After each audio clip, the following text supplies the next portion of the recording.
Mwigulu Nchemba ndio waziri mkuu mpya Tanzania. Mimi binafsi ninaipenda historia ya maisha yake. Yaani historia ya maisha yake, huyu jamaa ametoka katika familia ya kimaskini.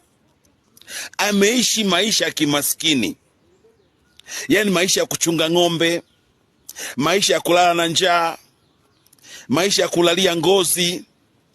Yaani katoka kwenye kulalia ngozi mpaka wamekuwa waziri.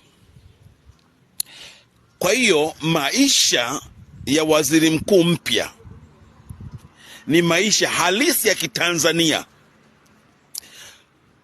Maoni yangu kwa Mwigulu Nchemba, maisha yako yawe dira kwa Watanzania.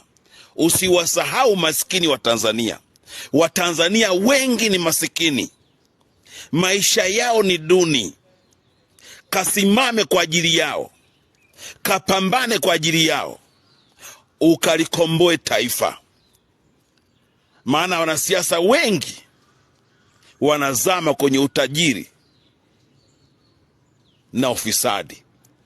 Nachoka baba yenu Clemence Mwandambo, nimemaliza.